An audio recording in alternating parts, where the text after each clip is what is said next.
ಈಗ GST ಅನ್ನುವಂಥ concept ಬಂದಾಗ ಇನ್ಪುಟ್ ಟ್ಯಾಕ್ಸ್ ಕ್ರೆಡಿಟ್ ಅನ್ನುವಂಥ ಒಂದು ಕಾನ್ಸೆಪ್ಟ್ ಕೂಡ ಬರುತ್ತೆ. ಅದು ಏನು ಸರ್, ಅದು ಇನ್ ಡೀಟೇಲ್ ಆಗಿ ಹೇಳ್ಬೋದಾ, ಏನಿದು? ಹೌದು, ಈ ಮಾರಾಟ ತೆರಿಗೆ ಇದ್ದಾಗ ಇನ್ಪುಟ್ ಟ್ಯಾಕ್ಸ್ ಇರಲಿಲ್ಲ, ಮೌಲ್ಯವರ್ಧನೆ ತೆರಿಗೆ ಅಂತಿತ್ತು, ವ್ಯಾಟ್ ಅಂತ. ಆವಾಗ ಇನ್ಪುಟ್ ಟ್ಯಾಕ್ಸ್ ಕಾನ್ಸೆಪ್ಟ್ ಬಂತು, ಸ್ಟೇಟ್ ವೈಸ್ ಇತ್ತು. ಅದನ್ನು ಅಡ್ವಾನ್ಸ್ಡ್ ಮೆಥಡ್ ಆಗಿ ನ್ಯಾಷನಲ್ ವೈಸ್ GST ಅಂತ ಒಂದು ಕಾನೂನು ಬಂದಿದೆ. ಓಕೆ. ಇನ್ಪುಟ್ ಟ್ಯಾಕ್ಸ್ ಕ್ರೆಡಿಟ್ ಅಂದರೆ, ಈಗ ನೀವು ಈ ವಸ್ತುನ ಕೊಂಡ್ಕೊಂಡ್ರಿ, ಇದ್ರ ಬೆಲೆ 100 ರೂಪಾಯಿ. ಓಕೆ.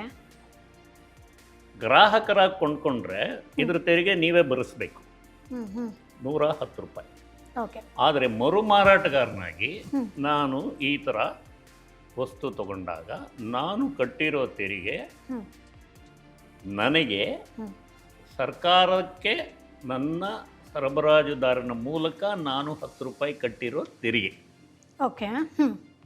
ಅಂದರೆ ನನ್ನ ಹತ್ರ ವಸೂಲಿ ಮಾಡಿದವರು ಸರ್ಕಾರಕ್ಕೆ ಕೊಡಬೇಕು, ನಾನು ಅವನಿಗೆ ತೆರಿಗೆ ಕೊಟ್ಟಿರೋದು ಸರ್ಕಾರಕ್ಕೆ ಕಟ್ಟೋದಿಕ್ಕೆ. ಈ ವಸ್ತುನ ನಾನು 10 ರೂಪಾಯಿ ಲಾಭ ಇಟ್ಕೊಂಡು 11 ರೂಪಾಯಿಗೆ ಮಾರ್ತೀನಿ. ಓಕೆ. ಅವಾಗ ನಾನು 11 ರೂಪಾಯಿ ತೆರಿಗೆ ವಸೂಲಿ ಮಾಡಬೇಕು. ನಾನು ವಸೂಲಿ ಮಾಡಿದ ತೆರಿಗೆ 11, ನನ್ನ ಸರಬರಾಜುದಾರನ ಮೂಲಕ ನಾನು ಸರ್ಕಾರಕ್ಕೆ ಈಗಾಗಲೇ ಸಲ್ಲಿಸಿರೋ ತೆರಿಗೆ 10. ನಾನು 11ರಲ್ಲಿ 10ನ ಮುರ್ಕೊಂಡು 1 ರೂಪಾಯಿ ಸರ್ಕಾರಕ್ಕೆ ಕಟ್ಟಬೇಕು. ಓಕೆ. ಅಂದರೆ ಇಲ್ಲಿ ಹೂಡಿಕೆ, ಹುಟ್ಟುವಳಿ ತೆರಿಗೆ, ಹೂಡುವಳಿ ತೆರಿಗೆ, ಇನ್ಪುಟ್ ಟ್ಯಾಕ್ಸ್ ಕ್ರೆಡಿಟ್.